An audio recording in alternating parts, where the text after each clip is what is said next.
আমরা জানি যে গুম, খুন, জুলুম, নির্যাতনের বিরুদ্ধে ছাত্র জনতার মহান গণ অভ্যুত্থানের মাধ্যমে 24-এ আমরা একটা নতুন বাংলাদেশ পেয়েছি।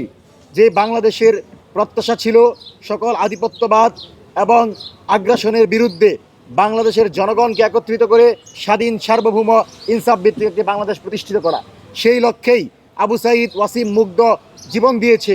সেই লক্ষ্যেই হাজার হাজার ভাই বোনেরা নিজেদের অঙ্গ হারিয়েছে। সুতরাং আমার বাংলাদেশ যখন স্বাধীনতা, সার্বভৌমত্ব থেকে ছিটকে পড়বে, আমার বাংলাদেশের স্বাধীনতা যখন হুমকির মুখে পড়বে, তখন আমরা আবারও মাঠে আসব এবং আমরা আমাদের চূড়ান্ত লক্ষ্য অর্জনের জন্য মাঠে থাকবো। এটা অত্যন্ত স্বাভাবিক প্রক্রিয়া। অত্যন্ত দুঃখের সাথে লক্ষ্য করছি, যেই গণভোটে হায়ের পক্ষে 70% জনগণ মতামত দিয়ে দিল, আজকে সেই গণভোটের গণরায় বাস্তবায়ন করতে গিয়ে সরকার গড়িমসি করছে। আমি যেই সময়ে কথা বলছি, সেই সময় ঢাকা বিশ্ববিদ্যালয়ের 3জন শিক্ষার্থী মৃত্যুর সাথে পাঞ্জা লড়ছে। 48 ঘন্টা তারা আমরণ অনশনে বসেছে গণভোটের জনরায় যেন বাস্তবায়ন করে সরকার। কিন্তু এখন পর্যন্ত দুর্ভাগা সরকার তাদেরকে দেখার সময় পায় নাই। ঠিক একই কাজ করেছিল হাসিনা। আমরা যখন অনশন করতাম, আমরা যখন রাজুতে বসতাম, তখন তারা সেটাকে পাত্তা দিত না, বরং ছাত্রলীগকে লেলিয়ে দিত।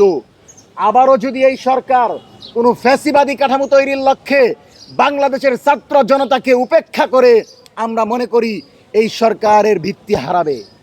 এই সরকার তো সেই সরকার যেই সরকারকে ক্ষমতায় আনার জন্য 16 বছর তার নেতাকর্মীরা 60 লক্ষ মামলা নিজেদের ঘাড়ে নিয়েছে। যে সরকারকে ক্ষমতায় আনার জন্য সাকা চৌধুরীর মতো লোকেরা ফাঁসির দড়িতে ঝুলেছে। যেই সরকারকে ক্ষমতায় আনার জন্য শাপলা, পিলখানা, মুদি বিরোধী আন্দোলন করেছে। আজকে আমাদের সরকার যখন আমাদের উপর অস্ত্র ধরে আমাদের বিপরীতে গিয়ে নতুন রাষ্ট্র তৈরি করতে চাই, যে রাষ্ট্রে ভারতের প্রেসক্রিপশানে চলে, শিলংয়ের প্রেসক্রিপশানে চলে, সেই রাষ্ট্রে তো আমরা মুখ বন্ধ করে বসে থাকতে পারি না। আবারও বলছি, 12 তারিখের ভিতর যদি গণভোটের গণরায়ের ইতিবাচকভাবে বাস্তবায়ন না শুরু হয়, বাংলাদেশের আপামর ছাত্র জনতাকে সাথে নিয়ে সর্বাত্মক আন্দোলনের দিকে যাব। এবং আজকের পর থেকে মঞ্চ 24 মাঠের কর্মসূচিতে যাচ্ছে। আপনারা দেখেছেন মুসাদ্দিক এবং আবি জুবায়ের সহ ছাত্রদের একটা বড় অংশ ইতিমধ্যে মশাল মিছিল করে গণভোটের এই রায় বাস্তবায়নের জন্য মাঠে নেমেছে।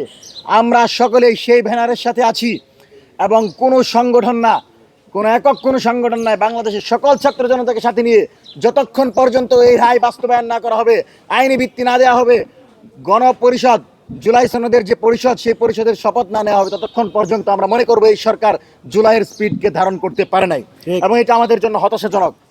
আমরা স্পষ্টভাবে বলতে চাই, মঞ্চ 24 71-কে ধারণ করে, 52-কে ধারণ করে, 75-কে ধারণ করে, 24-কে ধারণ করে, সুতরাং ঐতিহ্যের গৌরবমণ্ডিত ইতিহাসকে ধারণ করে আগামীর বাংলাদেশে আমরা লড়াই করে যাব। সেজন্য আওয়ামী সন্ত্রাসীদের কোনো ভয়, কোনো কিছুকে আমরা তোয়াক্কা করি না। আজকে আওয়ামী লীগ নিষিদ্ধ হয়েছে, সেজন্য সরকারকে ধন্যবাদ জানাই। এবং আওয়ামী লীগ নিষিদ্ধ হওয়ার পর কোনো দল যদি আওয়ামী লীগের কার্যক্রমকে সচল করার পক্ষে কথা বলে, তাহলে আওয়ামী লীগের পৃষ্ঠপোষক অর্থাৎ সন্ত্রাসী সংগঠনের পৃষ্ঠপোষক হিসেবে তাদেরকেও বিচারের মুখোমুখি করার সুযোগ আছে। সুতরাং আমরা মনে করি কোনো দল সেই দুঃসাহস করবেন না। যারা গণহত্যা চালিয়েছে, যারা জুলাই আমার মা বোনদের উপর আঘাত করেছে, যারা আবু সাঈদ, ওয়াসিম মুগ্ধের উপর গুলি করেছে, আজকে তাদের রায়ের ক্ষেত্রে 2 জনকে বলির পাঠা করে বাকিদেরকে মুক্তি দেওয়া হলো। এটা কি ধরনের তামাশা?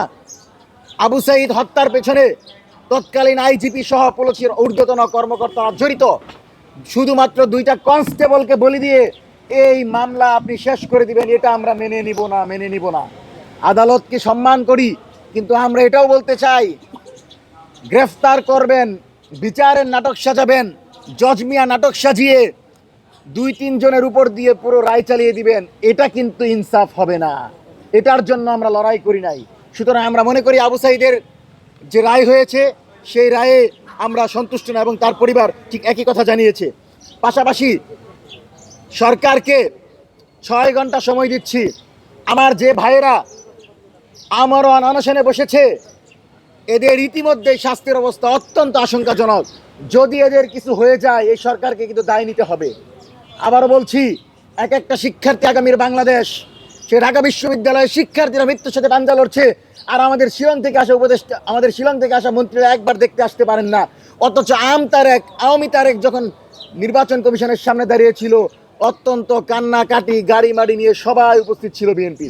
তো আপনারা কি মানে এটা বুঝাতে চান যে যারা ভারতীয় প্রক্সি, যারা আওয়ামী লীগের প্রক্সি, তাদেরকে ভালোবাসবেন, আর যারা ফ্যাসিবাদ বিরোধী লড়াইয়ের মাধ্যমে আপনাদেরকে আজকে ক্ষমতায় আনছে তাদেরকে উপেক্ষা করবেন, তাহলে আপনার পরিণতি হাসিনার মতোই হবে। কিন্তু আমরা সেটা কিন্তু চাই না। এখনও বলছি, 6 ঘন্টার ভিতর তাদের কাছে সরকারের পক্ষ থেকে কোনো ধরনের দায়িত্বশীলকে আসতে হবে এবং আমাদেরকে এ ব্যাপারে ইতিবাচক পদক্ষেপ জানাতে হবে। সম্মানিত সাংবাদিক বন্ধুগণ, আমরা এই সরকারকে একটা কারণে ধন্যবাদ দিতে চাই, যে এই সরকার আমরা যে 15 দিনে আলটিমেটাম দিয়েছিলাম শহীদ উসমান হাদির হত্যাকারীদেরকে গ্রেফতার করে দেশে ফিরিয়ে আনার ব্যাপারে, এবং ভারতের সাথে প্রথমত তারা সম্মত হতে পারেনি, কিন্তু আমাদেরকে জানানো হয়েছে যে ভারত তাদেরকে ফেরত দেওয়ার ব্যাপারে সম্মত হয়েছে। সেজন্য আমরা তারেক রহমানের নবগঠিত সরকারকে ধন্যবাদ জানাই। তবে আমরা আশঙ্কা মুক্ত নই, আমরা আশঙ্কা এখনও আছে বলে মনে করি। যতক্ষণ পর্যন্ত না আমরা তাদেরকে বাংলাদেশে দেখতে পাবো, ততক্ষণ পর্যন্ত আমাদের এই দাবিগুলো বলবৎ থাকবে।